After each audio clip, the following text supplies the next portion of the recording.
All right, we will begin this transmission in the following way. First and foremost, as always, we extend to each and every one of you, and all of you together, our heartfelt appreciation and gratitude for the co-creation of this interaction this day of your time. We would like to deliver now, in this particular manner, the idea that we are now calling the fifth law. Many of you have heard us talk about the idea before of the four laws of creation. You exist, number one. The one is the all are the one, number two. What you put out is what you get back, number three. And everything changes, except the first three laws. That's number four.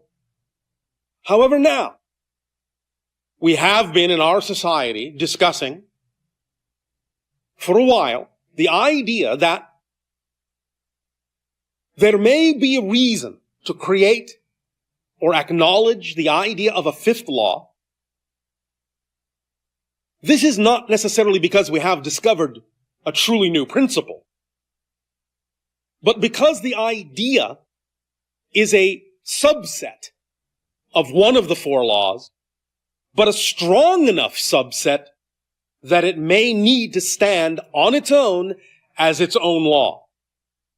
The reason why we have begun to examine this as a possibility is that we have noticed in many of our interactions with certain civilizations that there are different kinds of interpretations, different kinds of levels of understanding and comprehension, and even different ways in which these concepts are translated into their languages, their ability to perceive concepts, to translate and apply concepts in their respective realities. And we have found that some civilizations have what you may call an easier time of understanding the concept of the laws of creation if this subset is broken out into its own law.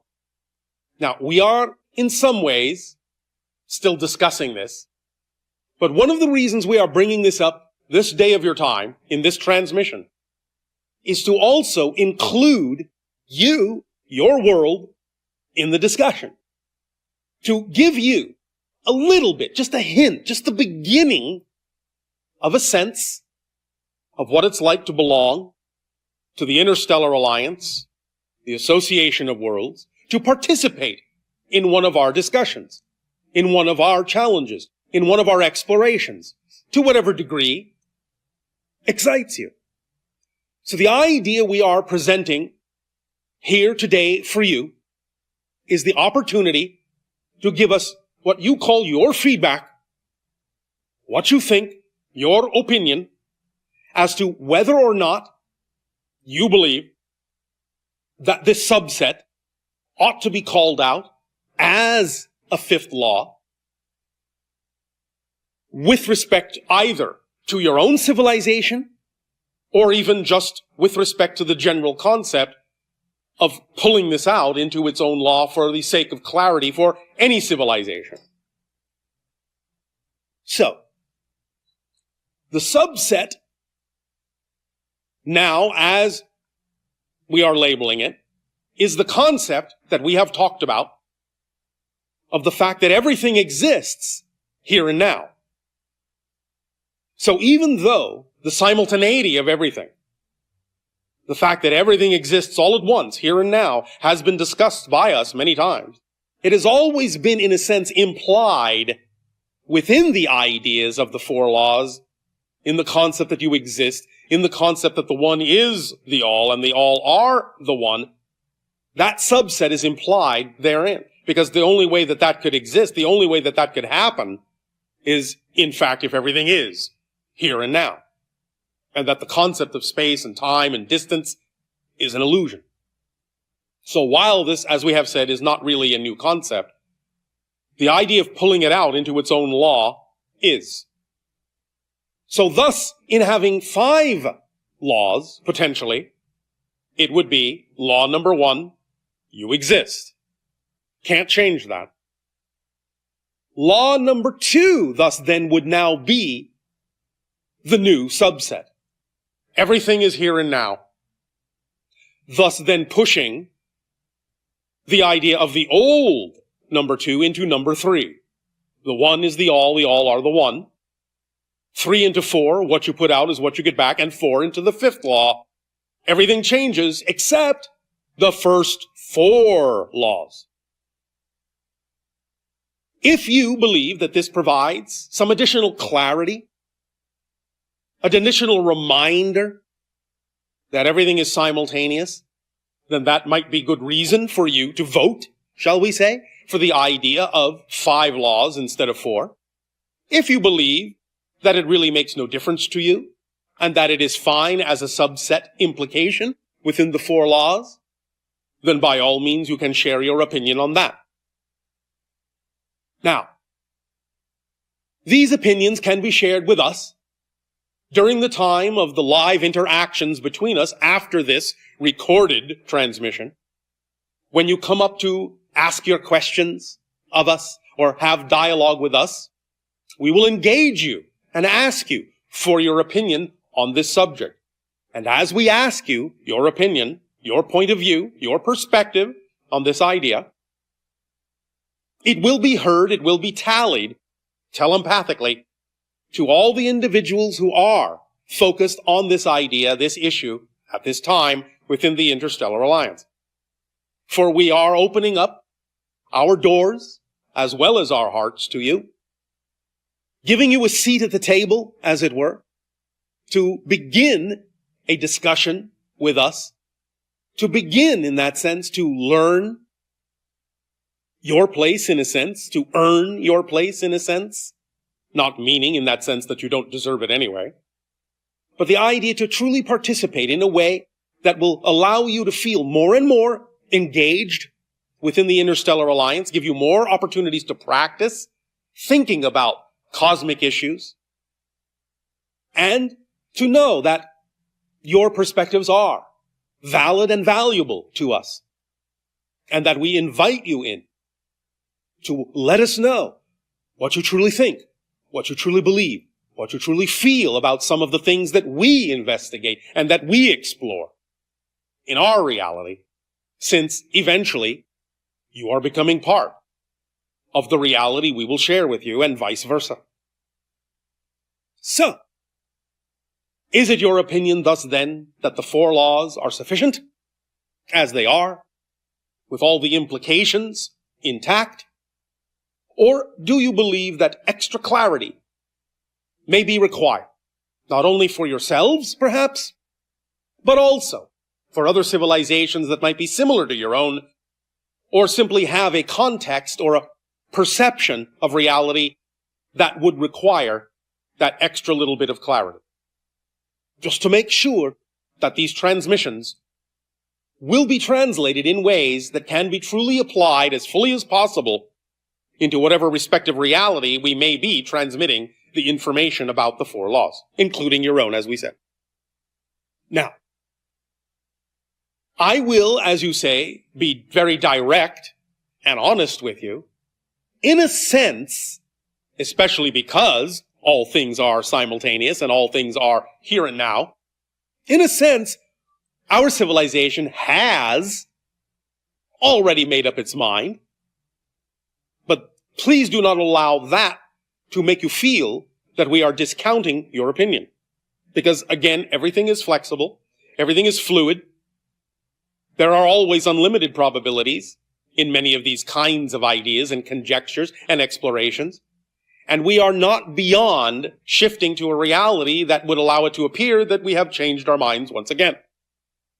So by all means, please, do not think that just because we may have made up our minds, that that gives no power or impetus or credence or validity to your particular opinion on this matter, because it does. And certainly there are other civilizations that had not yet truly decided what they would prefer with respect to this issue. But nevertheless, it matters not, as I said.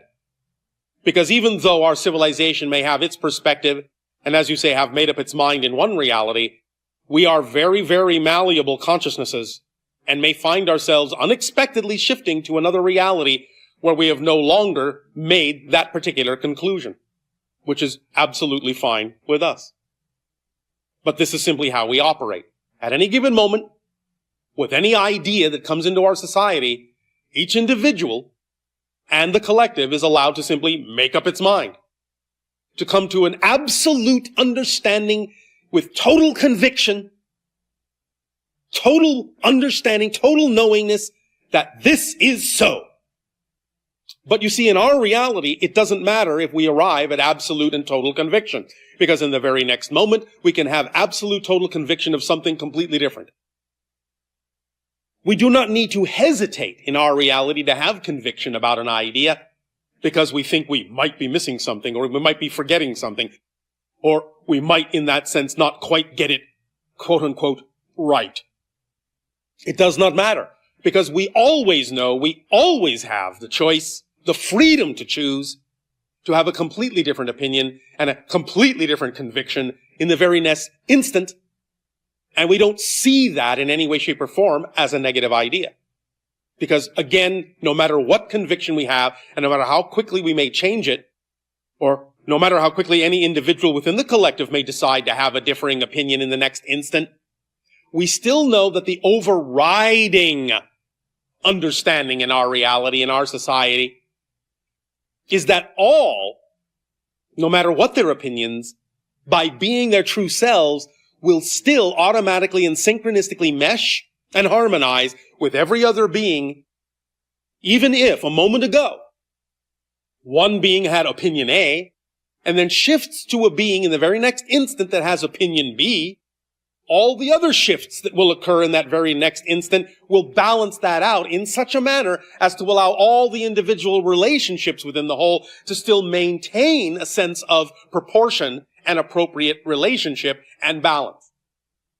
So we're never worried about the idea that if we change our minds again, that something is going to go haywire, because the decision to do so is always made from an absolute place of conviction, not only in what we choose to believe is true or know is true at that particular moment for ourselves individually, but what we also know is true about the idea of how the collective works, and we trust the synchronicity completely, implicitly, to the point where we know that all changes will be balanced out in some way, shape, or form. Because we act in concert, even though we are also acting as fully validated individuals within the collective. So, please do not hold back on your opinion just because you might assume we already have our own. We invite you truly to discuss this idea. And if you find, whether you decide that there should be a fifth law or that four should only remain, certainly we invite you to discuss why you have decided what it is you have decided about this. What was your reasoning? What is your logic behind it? What are your feelings behind it? You don't just have to come up and, I vote for number 5. I stay with number 4. It doesn't have to be that cut and dried. We are interested in your thought processes, in your processes of emotion, in your processes of definition. Because this adds to the overall discussion of how these perspectives are arrived at in your particular creative process in your reality. And that in and of itself is information that allows all of us to decide what will work best for all concerned. For when you can describe the process that allows you to have a perspective or an opinion, what your particular personal reasonings are for why you are choosing what you are choosing, it gives everyone that's listening in that much more of a well-rounded understanding of how you arrived at this idea and why you arrived at this idea, and can actually reinforce the process itself by which you arrive at your conclusion, can actually reinforce whether or not others should decide one way or another. Not in that sense to mean that they will have no opinion without yours, not what should I decide because I have no opinion of my own. I don't mean it that way. But by looking at the full picture, the full process, the full experience of how these decisions are made, knowing that you're participating in a galactic issue, even though that may seem to be very small of an issue, it's not. It's very profound. Very profound. So even though you are participating in this in a certain way and have your own opinion about it, the way in which you arrive at your opinion can actually help others understand how they themselves also arrive at their opinion more clearly. Or what other paths they can take to arrive at an opinion that they may not have even considered taking, because the way you go about it may, in some sense, be foreign to the way that they would normally go about it. So explaining how you arrived at your opinion can open up for them other ways, other methods, other opportunities for them to think about it, give them other perspectives, not only on this issue, but other issues that they can also form perspectives and opinions and points of view about.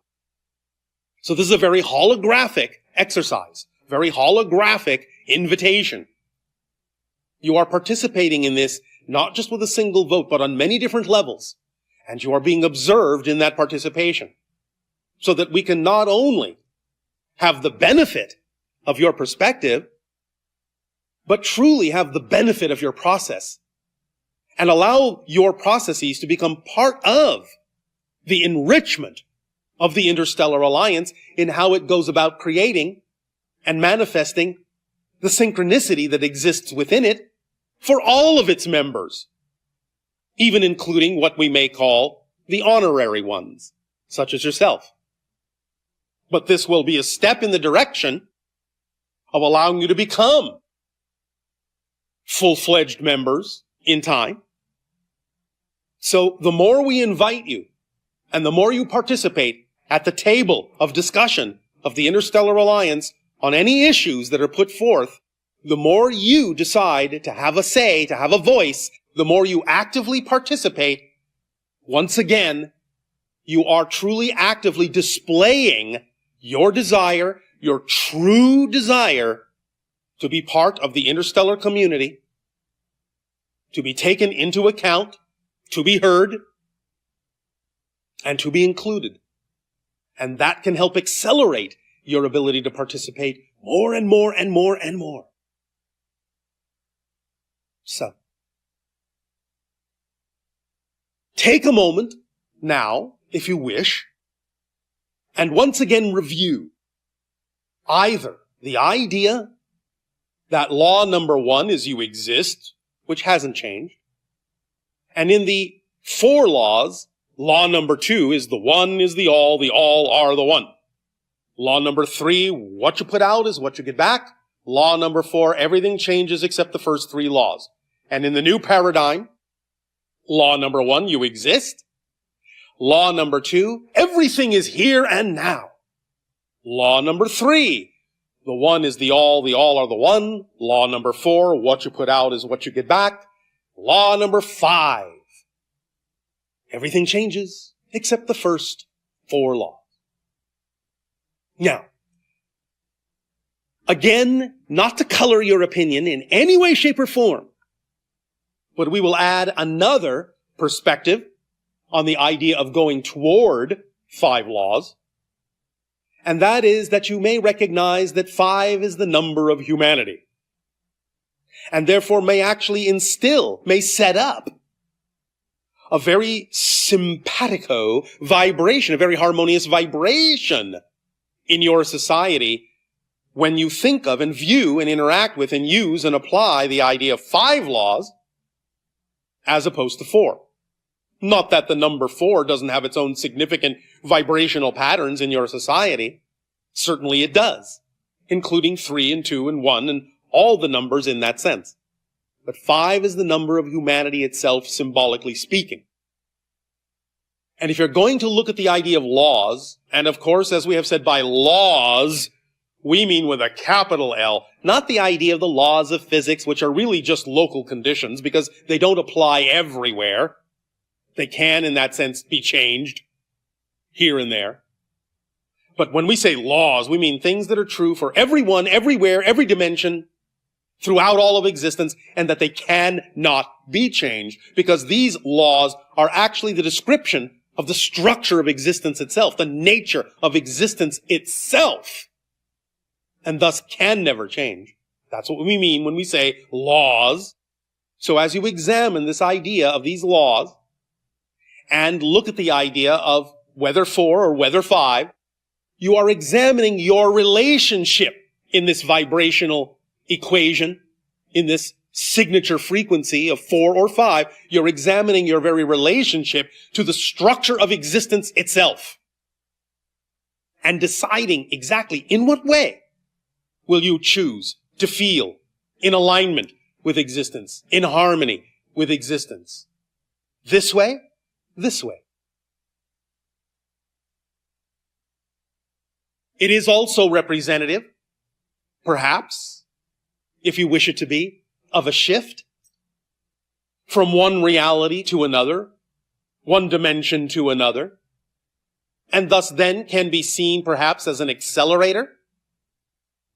Even though we understand that many times the idea of acceleration is that things get simpler and more unified, remember that it is not about the idea that we are adding something new. It's simply about the idea that we are shifting perspective to add clarity. And clarity is simplifying. So even though we may be adding a number, we are perhaps, in adding this number, actually simplifying the concept for many beings in creation. Because they are more capable of, as you say in your language, wrapping their minds around it. Because it speaks to them more clearly than perhaps having subsets or implications do. It is more direct. It is more explicit. It is more literal. So, it is up to you to ponder, each individual one of you to ponder this idea and to know that your opinion will count in ways beyond your imagining. And even though this may seem to be a simple task that we have set on your plate, please believe us, it is not. It is very, very deeply connected to many other things going on that we're not necessarily going to share with you right now, because even though we have given you a couple of hints about things and ways to look at this issue and examine it, telling you certain other things this is connected to would truly, in a sense, color your opinion. And that we do not wish to do. We wish you to come at this clearly, cleanly, from a true belief, a true knowingness in yourself as to what you really prefer and why. Because we value the essence of your being and have no wish to mold you into matching our opinion or anyone else's in creation. We value uniqueness, individuality, and diversity because, as we have said many times, unity is not the product of homogenization. Unity, true harmony, true oneness is the product of the validation of every single difference within creation equally, thus allowing all those differences to find their proper place, their proper relationship with each other, to each other, and thus then create the orchestration that gives rise to the beautiful music of our interactions, the beautiful music of our beings. So, 4 or 5, which of course together is 9, which is a multiple of 3.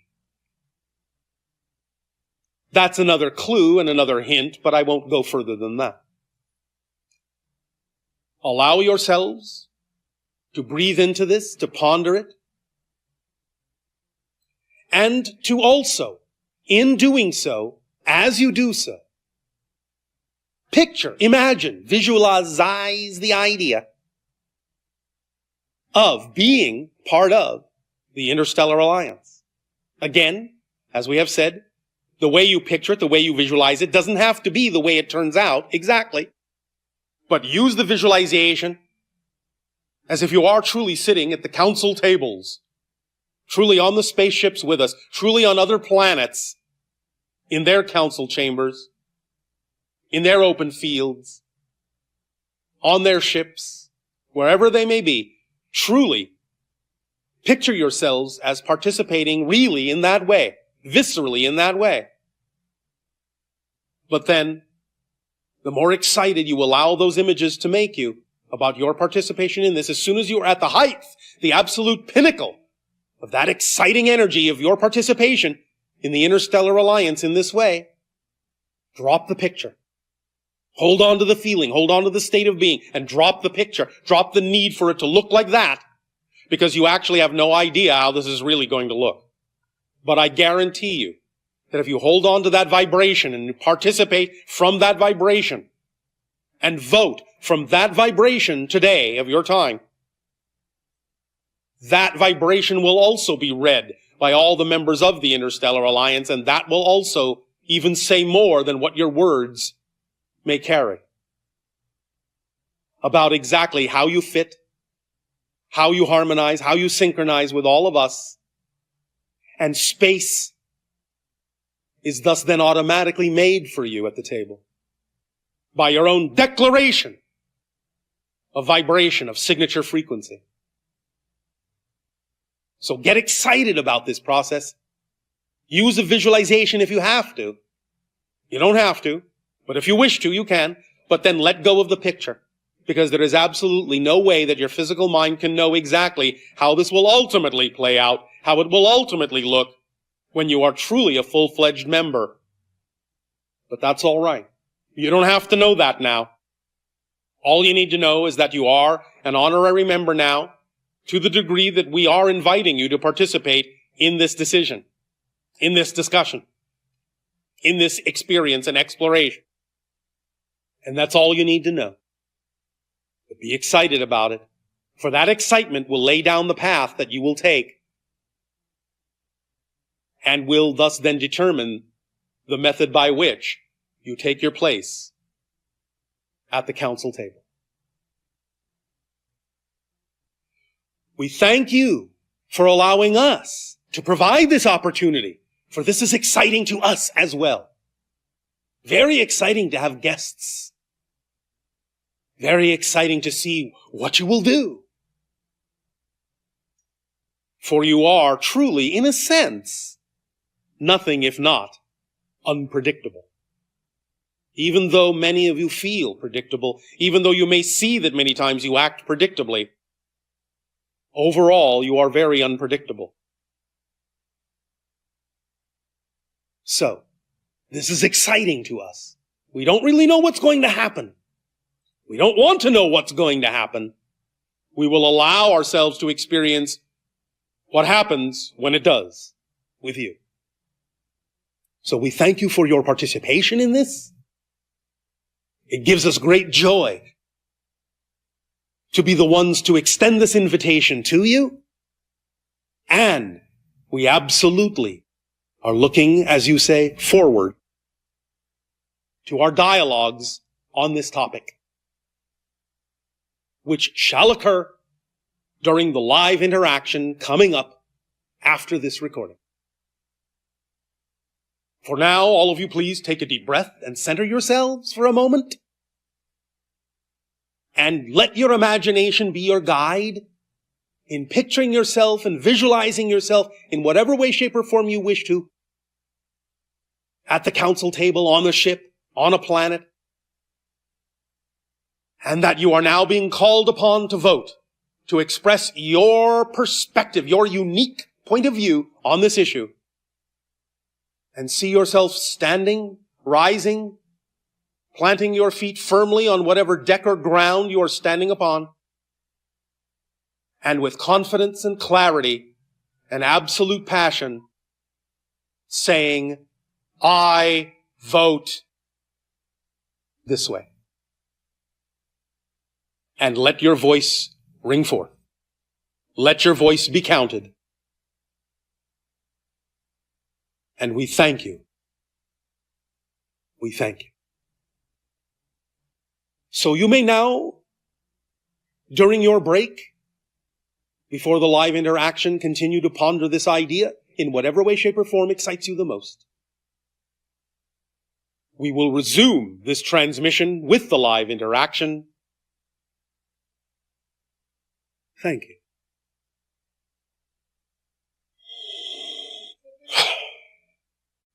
My first question is, there's a theory going around that the Earth has no core of substance. It's hollow. It is not. Okay, thank you. However, many people, when they explore certain areas on the Earth, or sometimes actually in the Earth, in tunnels and caves, will come across a portal that leads them into another dimension. And being in that dimension, they think they're still inside the physical Earth when they've actually shifted to another reality altogether. And that's what they're calling the hollow Earth. They think it's actually physically inside your planet, and it's not. It's another dimension of experience altogether. But they don't even know that they've crossed that dimensional line. Okay, thank Make you. sense? Yes. All right. What can you tell me about the history of how the humanoid beings came to Earth, and how we became ourselves? All right. Well, many of you perhaps are familiar with some of the ancient stories referred to as the extraterrestrial race of the Anu. Yes? Or what you call the Anunnaki. Yes? Yes.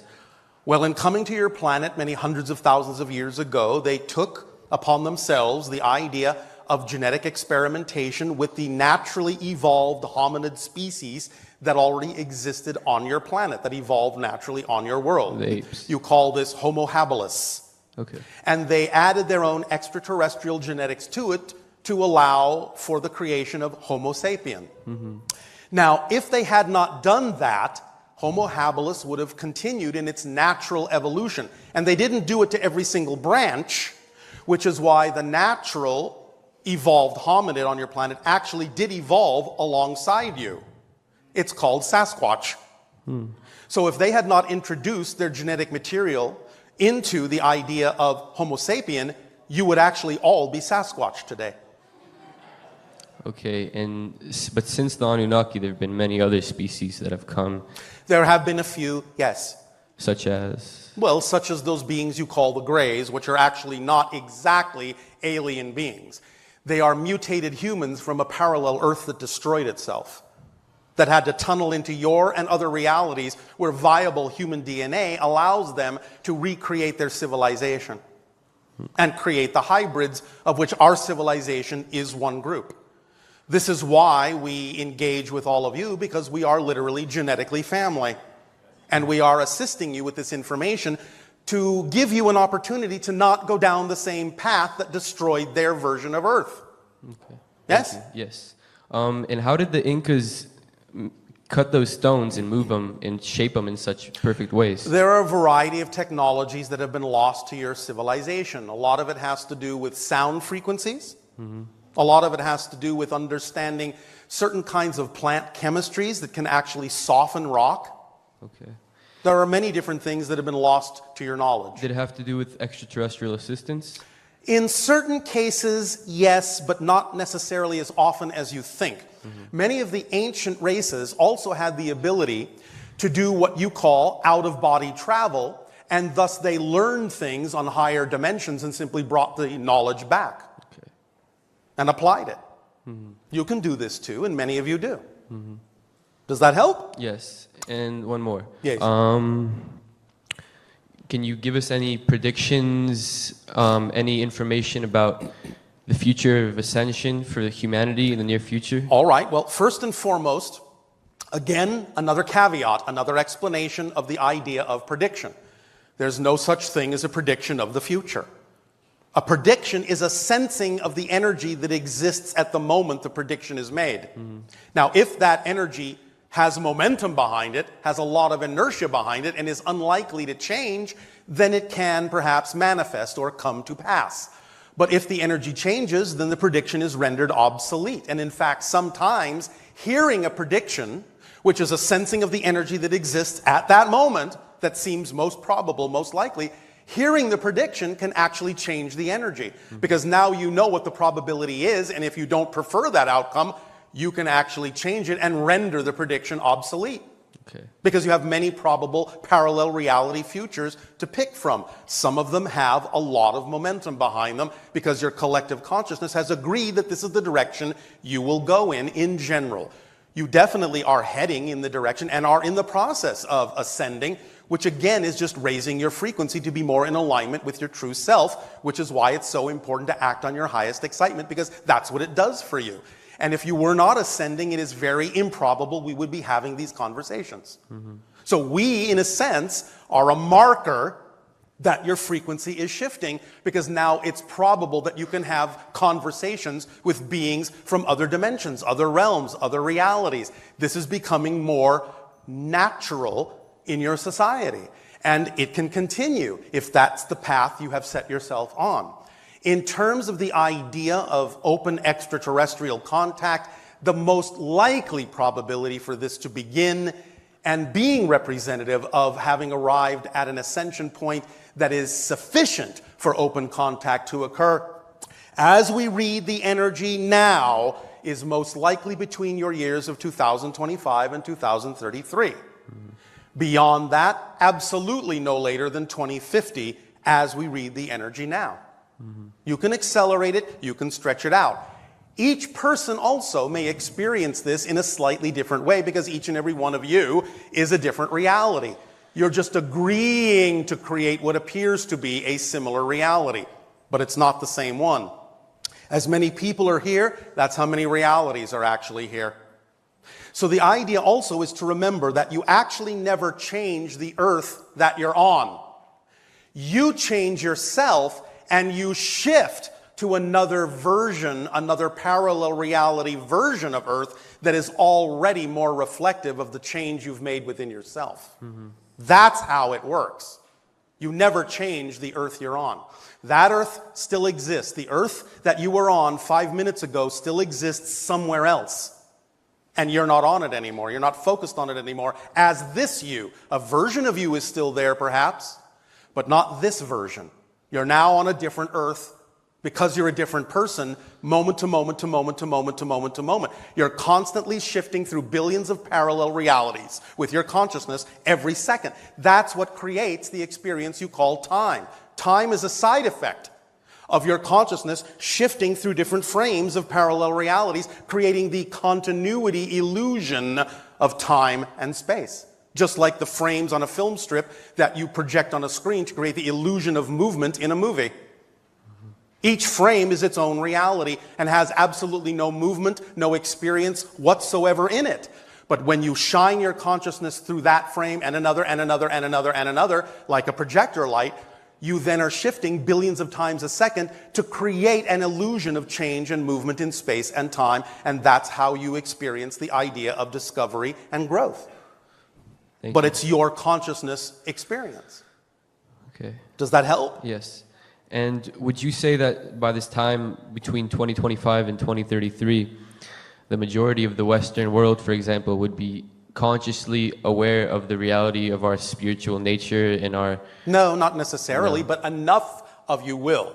Please understand, it takes far fewer people in alignment with their true self to outweigh all the people not in alignment, because being not in alignment is not a cohesive effect.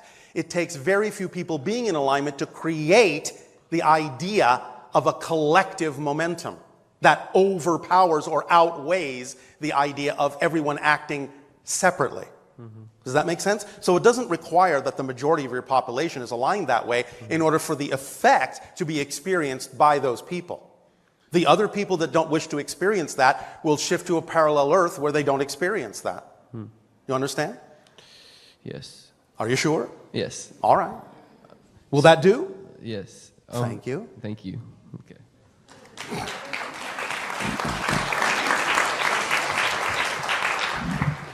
Hello, Bashar. And a you good day. So you touched on a lot of themes that my question's about, and over the last decade, I've died and left my body, and I was struck by lightning. Oh, all right. How exciting.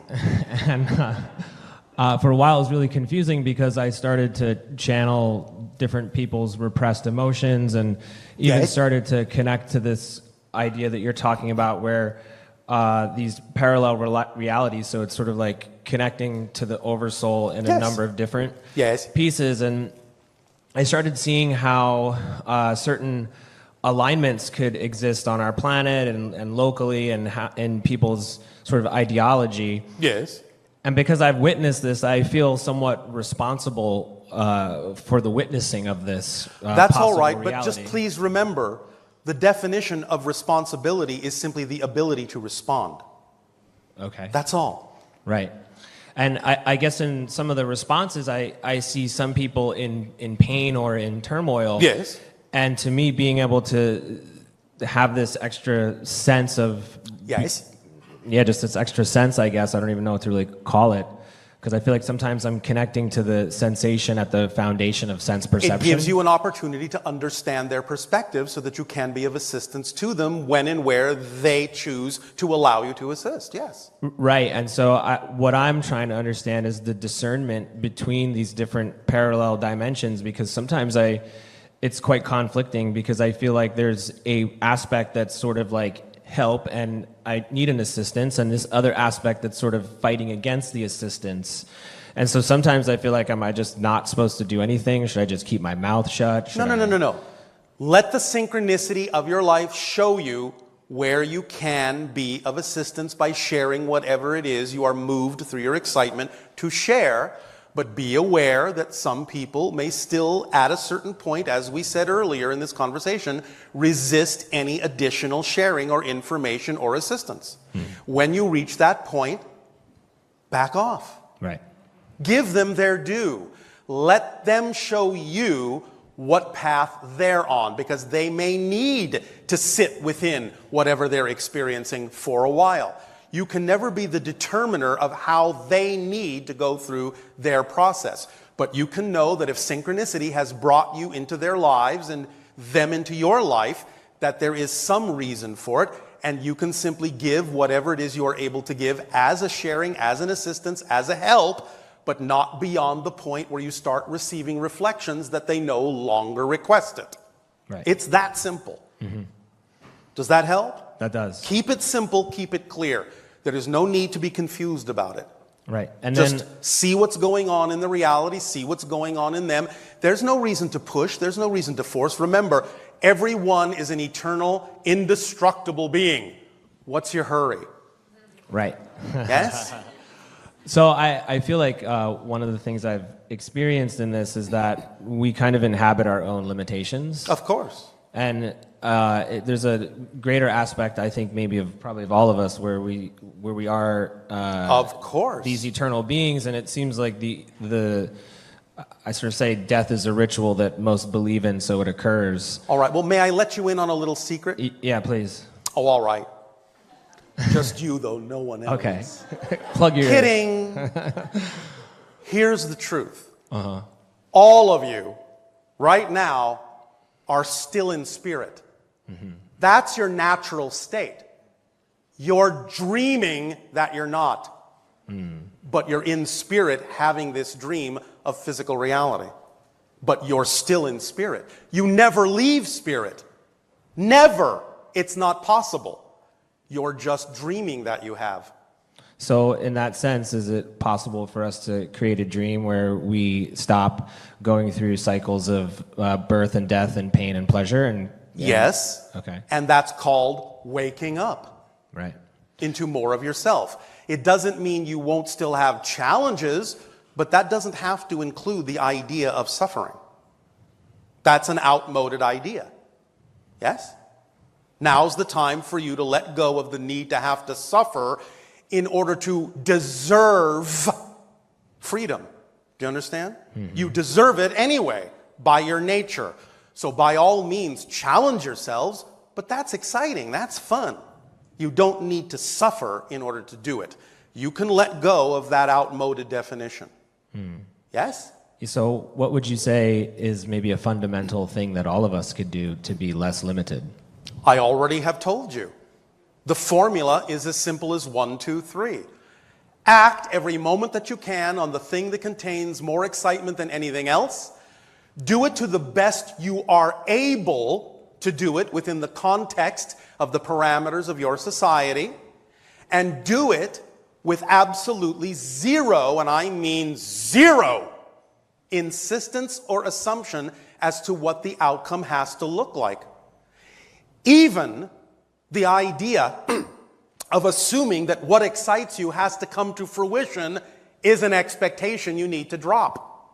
Because many times the thing that excites you, the form the excitement comes in, doesn't mean that that thing has to come to fruition. It may only be exciting you just to get you to move into a different state of being, and then the thing that you really need to do is more easily presented to you. So never assume that the thing that excites you has to be the thing that comes to fruition. It might, but you don't know that. So never assume that you know that, because you don't know that. There might actually be something better to come along, and very often there is. When you understand that your visualization of what you believe to be the ideal outcome is actually a limitation on what could happen, you will start to drop the need for that outcome to happen in the way your physical mind has seen it. By all means, you can use visualization as a symbol of the energy state of the ideal outcome. Seeing an ideal outcome in your mind's eye gets you excited about the probability that that might happen. But don't become insistent that it must happen the way your physical mind sees it. Just maintain the state of excitement it put you in and drop the picture utterly. When you surrender the picture, you are surrendering to the higher mind, to all that is, to source, and you're allowing it to then fill the space with the manifestation that is actually representative of the state of being that the visualization put you in. So the visualization is a tool. It's a tool, it's a symbol, it's a representation, and quite often is actually far more limited than what your higher mind could actually bring you, which might be far, far grander. So don't limit yourself by assuming that the tool is the end-all be-all. It's just a tool to get you in the proper state to allow what really needs to happen. Make sense? Total. Does this help? Yes. Why, thank you. Thank you.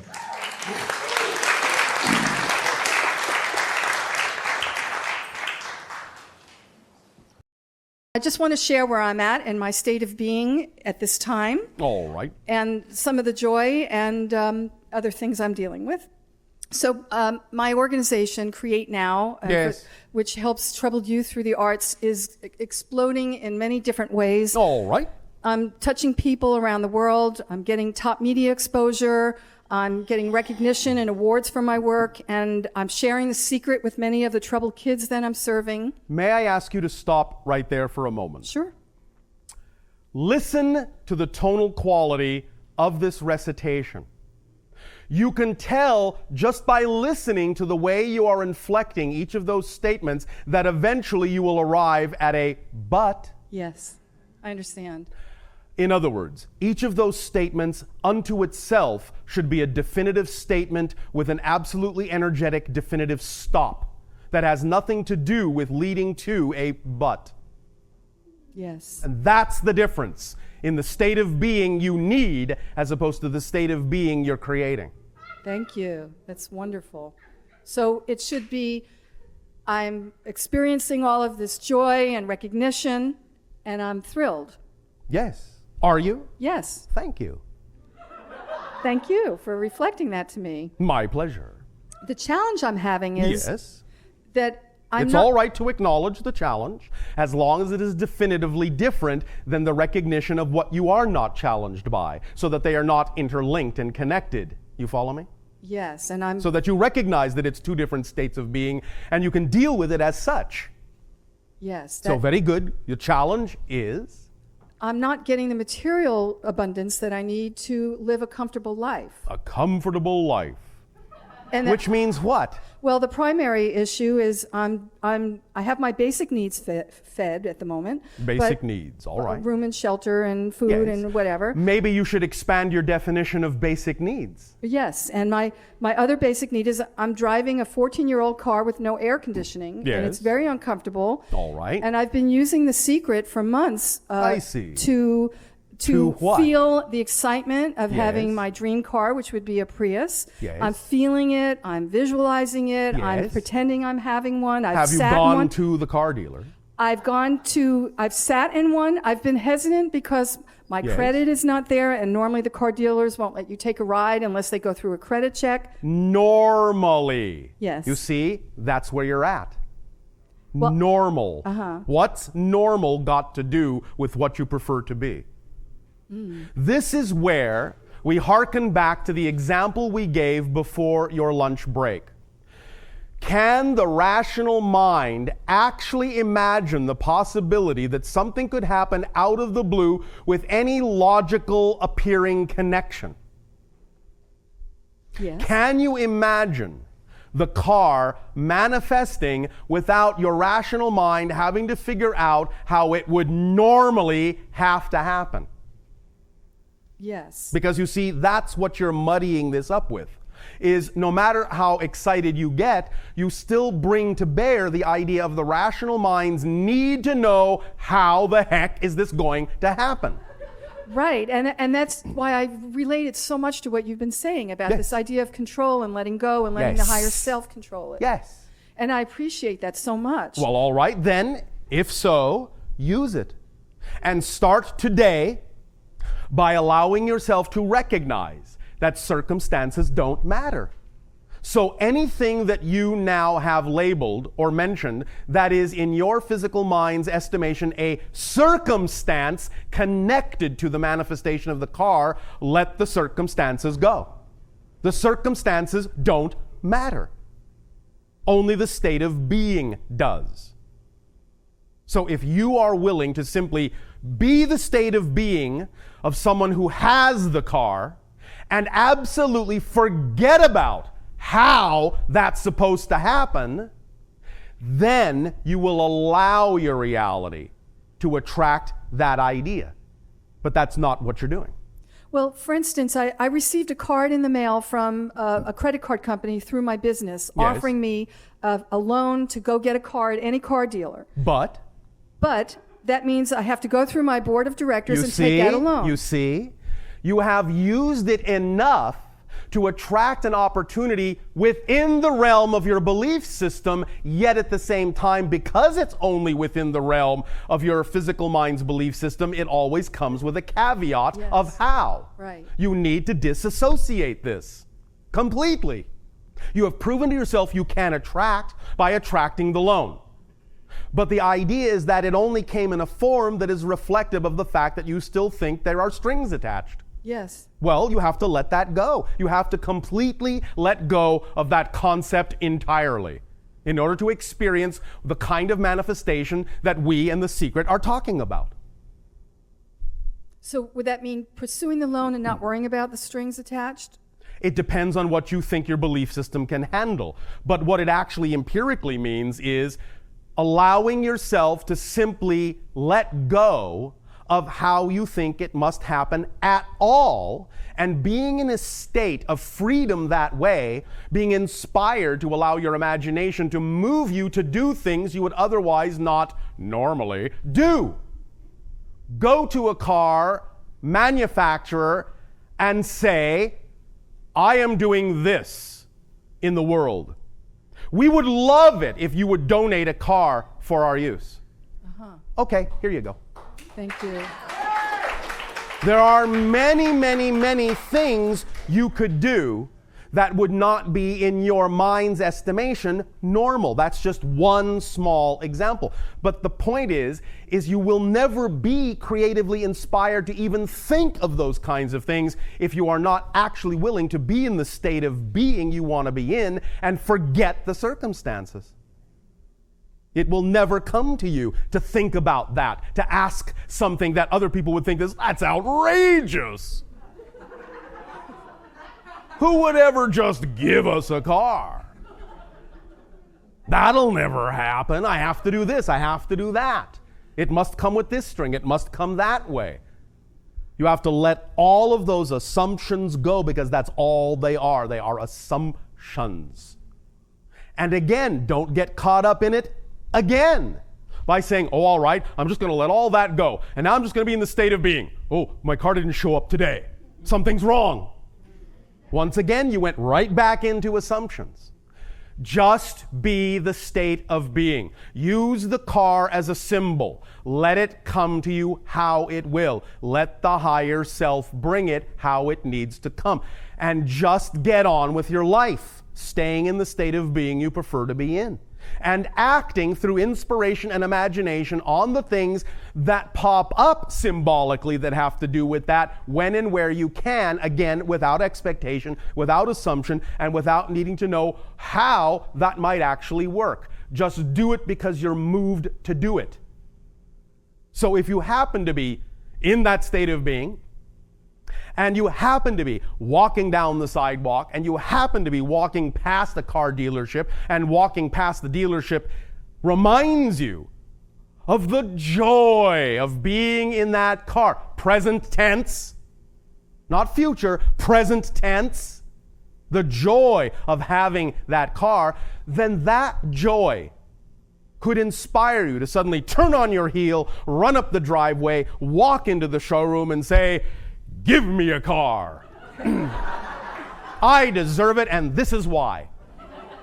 And just see what happens. And even if it doesn't happen the way you think, starting to behave that way will get you into the habit of being in the proper state where anything can happen. You need to loosen up the structure that you have imposed upon how you think you need to go about doing this, so that you look a little bit crazy. It's all right. Be a little bit crazy. It's all right to be just a little bit crazy. Because you see, if you're just a little bit crazy in just the right way, people just say, "She's creative."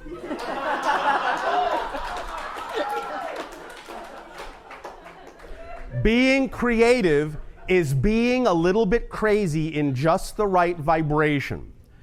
With that in mind, you should understand God's completely insane.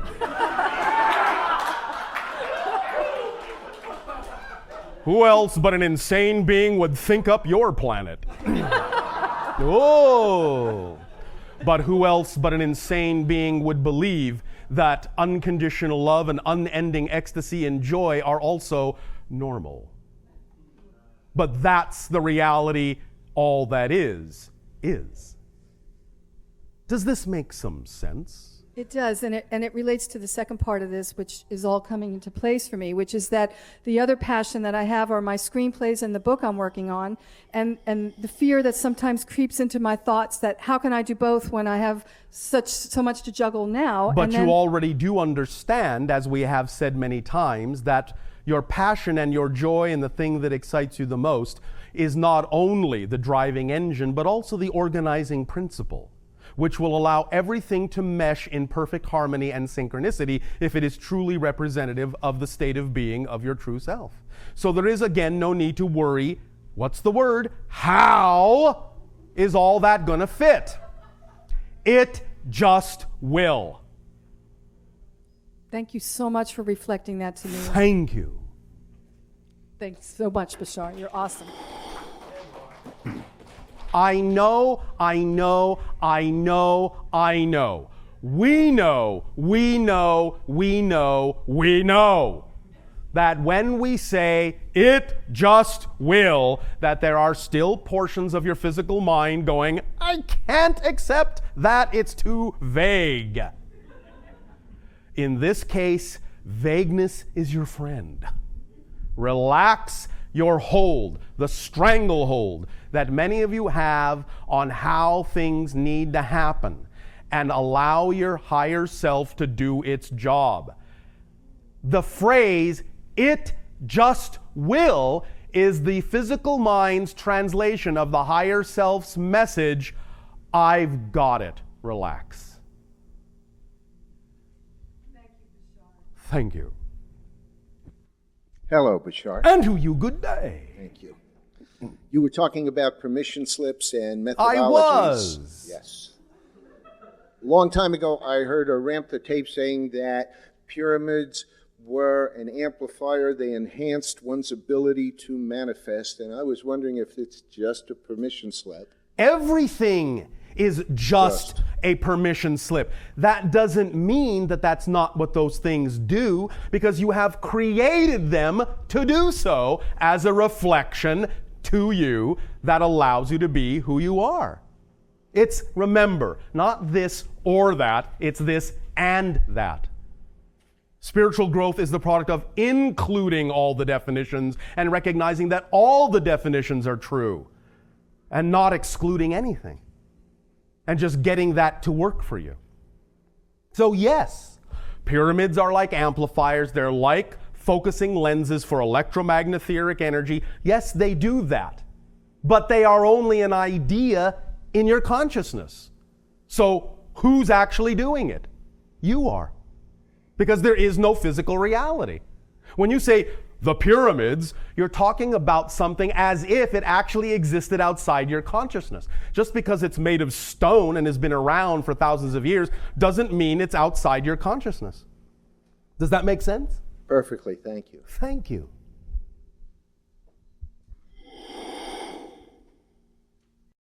Good day. And to you, good day. I would love to own my own home. Oh, you go right ahead then. Now, in the secret, Yes. it would seem, to my understanding, Yes. that what one should do is focus on the exact perfect home for me. Yes. Now, This functions as a template because you see, again, it's a permission slip. The home may or may not look exactly like you imagine it.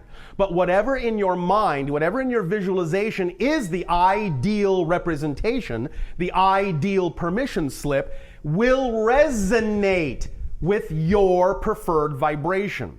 And then the higher self will bring you the idea that actually is representative of your true high frequency, even if it's a little bit different than what your physical mind was capable of imagining. But it still functions as a template to get you on the right resonant frequency. That's what it's for. So if you use it, imagine it in all the details you can, perfectly as you can, it will get you more excited because it's more representative of what you believe you want. And by getting more excited, you will then attract exactly what will really serve you. Make sense? it does. So it's the idea of focusing on a specific, but allowing the general to manifest in a specific way that is actually more representative than anything your physical mind could actually have imagined. Because you see, when people insist that it must look exactly this way, exactly that way, sometimes they may be right on in alignment and they may get exactly that reflection. But the point is that if you don't insist that it must look exactly that way, and if you're open to the possibility that it could be something grander, your higher self will always bring you something better. So if you insist it must be this way, you're actually insisting that it shouldn't be even better than you can imagine. Does that make sense?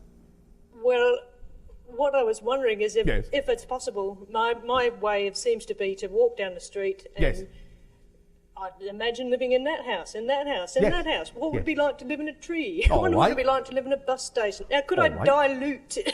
All right, but My that's perhaps focus. simply the process you enjoy to give yourself the understanding that you can imagine anything and any one of those things could come to pass. And it gives you the opportunity to understand that all of those choices are equally valid. But is it a roundabout way? Do I have to live in all these places before I get No. the right one? No, you don't have to. You may only be proving to yourself that all the choices are equal, which means that no one has to stand out, which means being equal, you can choose the one you prefer. But that may just be your way of allowing all the choices to seem equal. A level playing ground. Exactly. Because only when all choices are valid and all choices are allowed to be equal and no choices are judged as being less than another choice or better than another choice, do you actually give yourself the ability to actually choose what you prefer. Because when you invalidate something, all your energy goes towards suppressing its validity. And that's what manifests. Make sense? Thank you, yes. Does that help? It does. Then happy walking. Thank you. Good day, Bashar. And a you good day. Thank you for teaching us. Thank you for teaching us. My question is with regard to having multiple highest joys at different times. And Yes. Multiple expressions of one highest joy. Anytime you appear to have different things that have equal amounts of excitement and joy, they might simply be different expressions of one overriding highest joy that you haven't yet actually labeled or identified. I see. For example, someone may bounce all around between the idea of painting, singing, writing, and they say, oh, well, I have all these highest joys. No, they have one highest joy of expressing communication creatively, and painting, singing, and writing are simply different expressions of that one highest joy. Knowing it that way can help remove the confusion about which way to go. Because if you understand that all of these things may be simply different expressions of one highest joy, then it doesn't matter which one you do at any given moment. I see. Does that help? Yes. All right. Thank Go you, ahead. Bashar. My other question Yes. is with regard to helping to better incorporate your teachings, and the mantra that you provided just now Yes. will be of great help. And, All right. Use it if you wish.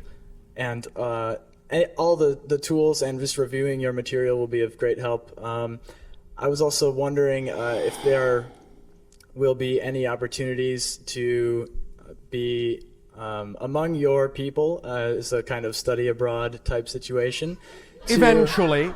In order to learn by example and better internalize. Eventually. Okay. Somewhere before your year of 2033. Thank you, Bashar. Thank you. My question is with regard to having multiple highest joys at different times. And Yes. Multiple expressions of one highest joy. Anytime you appear to have different things that have equal amounts of excitement and joy, they might simply be different expressions of one overriding highest joy that you haven't yet actually labeled or identified. I see. For example, someone may bounce all around between the idea of painting, singing, writing, and they say, oh, well, I have all these highest joys. No, they have one highest joy of expressing communication creatively, and painting, singing, and writing are simply different expressions of that one highest joy. Knowing it that way can help remove the confusion about which way to go. Because if you understand that all of these things may be simply different expressions of one highest joy, then it doesn't matter which one you do at any given moment. I see. Does that help? Yes. All right. Thank Go you, ahead. Bashar. My other question Yes. is with regard to helping to better incorporate your teachings, and the mantra that you provided just now Yes. will be of great help. And, All right. Use it if you wish. And all the tools and just reviewing your material will be of great help. I was also wondering if there will be any opportunities to be among your people as a kind of study abroad type situation. Eventually. In order to learn by example and better internalize. Eventually. Okay. Somewhere before your year of 2033. Thank you, Bashar. Thank you.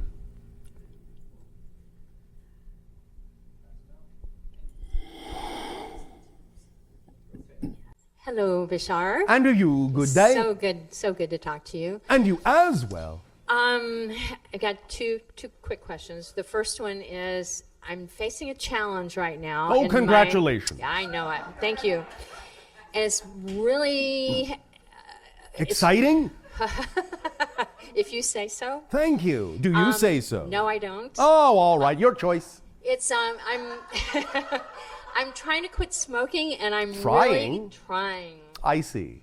And I'm on these pills that help suppress the cravings, and All those right. have helped a bit. All right. This is the first time that I've really decided and committed. Yes. And so I'm down. I've gone down, and the latest one is I got down from 12 to 3, and then I got down from 3 to 1. Yes. And then I went up again to 3. All right. And the cravings just take over my body, and I'm just like, I can't think unless I. Oh, all right. Would you like to do a completely thorough detoxification of your body? No, but I'm willing. No? There's that wonderful paradoxical language again. No, but I'm willing. No, but yes. Yes, but no. I'm just, being honest. It thank doesn't you. sound like fun. However. Let me ask you. Yes. Why are you uncertain about being willing to do a detoxification if the detoxification might remove the craving? Because it sounds like it won't feel good. Why do you think that? That's a good point, because I haven't. Thank you. Who told you that detoxification has to feel bad? I did. Yeah, why?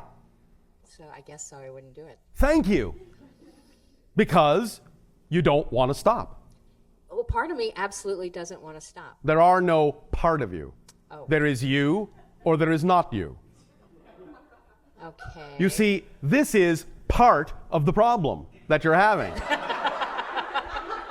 Is you're not defining yourself holistically, but you're defining yourself as a bunch of conflicting parts. Uh-huh. Okay. So if you define yourself holistically and really be honest, as you say, then you will honestly admit the you are now doesn't want to stop. Okay, I do admit that. Thank you. Now, there is another you that does want to stop, but even more important than that, there is another you that never started. You understand? No. All right, let us explain. This is what we euphemistically call in your language the 13th step. Some of you are ready for this, some of you are not. It's all right, no judgment. But let us explain this idea and see if your mind can wrap around it. Okay. Yes. All right? All right. You understand the idea that we have expressed many times that any change is a total change? Yes. Yes? Or yes? Yes. Yes. Are you sure? Yes. Then explain it to me. Oh, shoot. You see, there's going to be a test on some of this. Well, when you change it... Because you might just be blowing smoke in my eye. I might be. When you change something, you've said it's a total change because it shifts it from one thing to another. What does that mean? What do you mean one thing to another? I'm busted. Thank you. Very good. Thank you for being truly honest. Here's what we mean.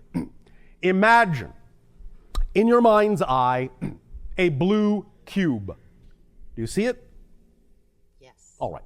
It has 6 blue sides. Yes?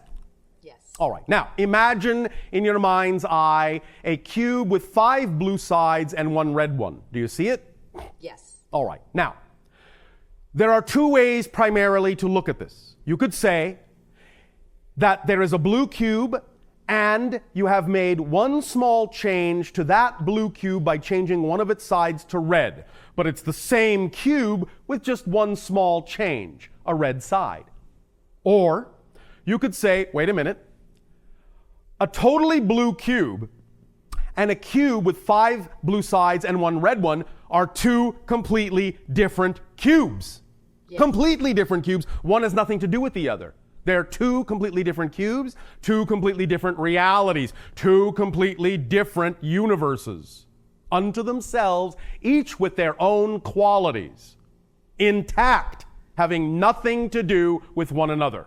You follow me? Yes. So, when we talk about the idea that every change is a total change, the idea is that if you take one thing, you can think you're making a small change in that thing, or you can realize that if you change anything, you've changed the whole thing to another thing altogether, in another reality altogether, with its own unique qualities, having nothing to do with the cube that was there a moment ago. You follow me so far? Yes. So, this also is done with yourself as a personality. You must understand that what you are as a person, what you are as a personality, is an artificial construct. It's a temporary mask that you're projecting with your consciousness. You follow me? Yes. All right. So the idea of the urge to smoke, the craving, that exists as a component in one personality equation. That personality equation is one person, a whole person, a complete person unto herself in her own universe. Yes. Now, there is also the idea that if you don't smoke, then there is also a universe for that person. A person who has quit smoking is its own idea.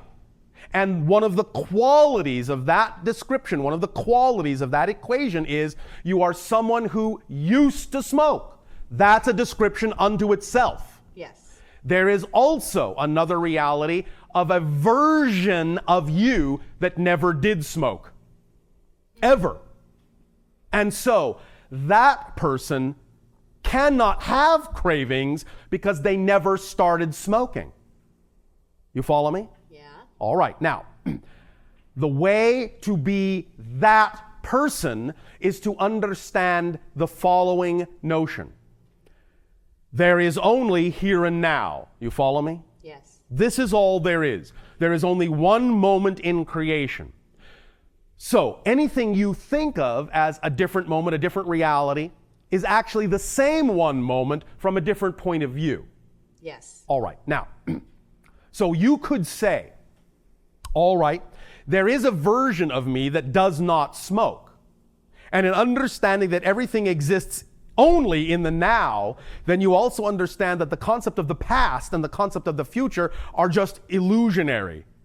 Yes. You follow me? All right. If you know that the past is illusionary, then you must also follow the next chain in the logic, which is the past does not create the present. Instead, if you only exist now and the past is an illusion, it's the present that creates the past. Every single person that you choose to be at any given moment has her own past, her own unique past, different from any other version's past. So if you choose to be a person that does not smoke now, you can also recognize that that person now must, by definition, have a past wherein she never did smoke. And that's why she doesn't smoke now. Wow. Yes. So I have to convince myself of that. Yes. But you see, it's not just a matter of convincing. It's simply a matter of recognizing what the actual nature and structure of existence actually is like. Because once you understand what I've explained to you, it will make total sense that what you define yourself to be now actually creates a new past for that new person. It has to. Because in a space-time frame reference, in order to be whoever it is you're defining yourself to be now, with respect to the idea of causality as you believe in it in space-time, to be who you are now, that person has to have had a specific kind of past in order to be that person, because you believe that the past creates the present. So use that belief to your advantage by knowing that if you change the person you are also allowing yourself to change the past that will then allow you to be the person you want to be in the present. By becoming someone who never smoked, and therefore why should she have cravings? She never smoked. When you are that person, the cravings won't exist because they're not a part of the equation that makes up the definition of who you are as a person, because they never did. Does this make some sense to your mind? It does, and it seems like, wouldn't that be an amazing gift for that habit to give to me on the positive side? Yes. Well, you see, that's why many of you do what you do. Remember, that because of the kind of reality you have created and the kind of detachment that you have created and the kind of forgetfulness you have created for yourself about who you really are, you are still very, very clever and creative beings. And very often, if the only way to find out what you are is by finding out what you are not, then that's the way you'll do it. And so sometimes you will choose paths that would seem to be negative and detrimental and destructive to you so that you can finally get to a realization that really isn't who I prefer to be. And therefore, yes, it has served you in a positive way. And the fact that you just said that and had that recognition means that that recognition in that 1 second actually came from the reality of a person who never smoked. You follow me? I do. All right. I do. That's so, good. mull this around, see if that works for you, and if it does, go forth in that state of being. Why?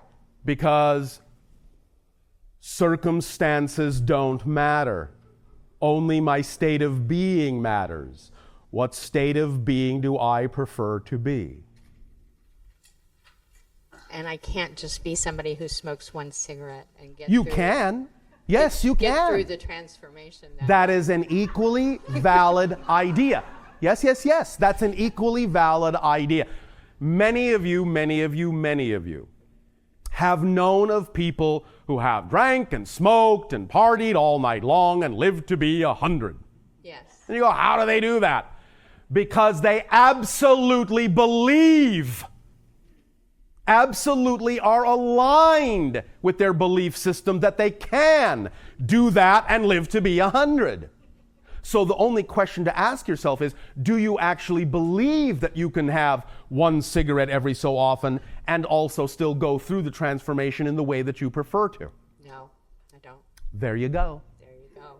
So you have just revealed to yourself what the actual definition of the state of being is that you actually prefer.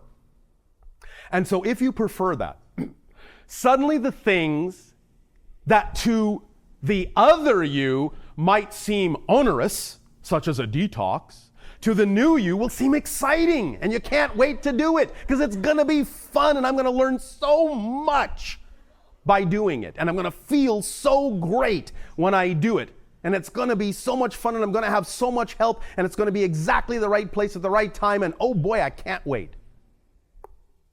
Because that's the you prefer to be. Make sense? Yes. So remember, you cannot perceive what you are not the vibration of. Things are invisible to you when you're not in the proper vibratory state. But when you are the person you prefer to be, things that used to look one way to another you will look differently to the new one. So the you that says, well, that's going to be difficult, it's going to be unpleasant, that's the old you talking. Right. It's not the new you talking. So when you truly choose to be the new you, you will see things in a different way. And you will experience things in a different way. You have sayings on your planet, don't you? Yes. One man's meat is another man's poison. Yes. Well, where do you think these ideas come from? The state of being utterly determines how you actually experience your reality. It has nothing to do with the thing itself. A detox is neutral. It's just a thing. It's just a circumstance. And what do we say about circumstance? They don't matter. They don't. Only the state of being matters. Yes. And that's what will determine how you experience the circumstance. Positive meaning in, positive effect out. Negative meaning in, negative effect out. Law of attraction. Third law of creation. What you put out is what you get back. Detox, label it positive, label it negative. The very same thing can go both ways. It can be the worst experience of your life. It can be the best experience of your life. It depends on where you are coming from. Make sense? Yes. Does this help you? Yes. Thank you. Was it good for you? It was just as good for me. Thank you. Thank you. The other quick question that I have is, as a channel, I've you know this. I've been writing a book on world peace Yes. for 15 years. Yes. When this is something I want to understand about that process. When my guides and unseen friends who are collaborating with me on this Yes. download a concept to me, Yes. and I just, in a sense, take down the download. Yes. Right? Then I go to my computer and I start to create an article out of it. Yes. Right, for the book. Yes. As I start to enter it, then I see that things are in something here and there is not in the right place. So I change it. Right? Yes. Then the whole process becomes moving the sentences around. Yes. Until they go boing. Yes. That process can take 5 or 6 hours. So? Well, Let me ask you a question. If I'm doing Let me something ask wrong. you a question. Okay. When you're doing it, does it seem like it actually took 5 or 6 hours? Or are you just going off of the clock to figure that out? Does it feel like it took that long? Only occasionally if I get a little frustrated because All it's right. not going fast There's enough. your clue right there. Remember that when you live in the moment, time flies not because you're ignoring it, time flies because you're not creating as much of it. So when you live in the moment and what you're doing is fun, and you have fun with what you're doing, it will not seem to take very much time because you're not creating so much time in which to do it. When you get frustrated, you're falling back on your negative belief system and bringing up details that require time to look at in your processing. So, when you allow it to be a more holistic thing, time will collapse, you will not create as much of it. It will not matter how long it seems to take, because to you it will only seem fleeting. Nevertheless, if suddenly you find yourself getting frustrated and it feels like it's taking more time, then that's exactly the moment to stop and deal with the frustration itself and not keep going, because the writing has now been the process that put you in touch with what you really need to get in touch with, why you're frustrated. So that you can examine your belief system and then holistically come back into a state of being that will then allow you to collapse time again and continue on with the project. And being the synergy. Yes. The synergy And of it. that's collaboration. You see, your friends are not just downloading data, they are downloading energy that allows you to go through these processes so that you will actually be a better downloader. You follow me? They are clearing out the blockages. Just like a detox would. I thought they were teaching me the concept by having me have to come up with it. They are, but they're giving and you figure it energy out. that urges you into those positions so that you have to face those issues. And when you face them, you're clearing out the blockages. Oh, that's nice. Well, yes. They're working with you on many different levels. All of you. They work with you on many different levels, not just the level your physical mind thinks it's being interacted with upon. Right. It's being interacted with upon many, many, many levels. And that's the result of one of the interactions. Coming to that point, coming to that realization, coming to those recognitions is the result of conversations you don't hear with your ears or your head, but conversations you hear with your heart, which is actually the seat of the soul. And it is from the heart that your mind ought to be taking directions, not the other way around. Make sense? Yeah. Does this help? Yeah, I just thought they were making me understand the concept, like where it becomes second nature. Yes, that's what I'm saying. By having to move it all around, because then too. I'm co-creating. Yes. and understanding. It's a and then- collaboration then on I'm- many levels. Yes, not just this or that, this It's and this that. and that. This and that. This and that. If you want that to be another mantra, so be it. This and that. Not just this or that, this and that. Yes, thank you. Circumstances don't matter, only state of being matters, not this or that, this and that. Wonderful. Thank you so you. much. Thank you.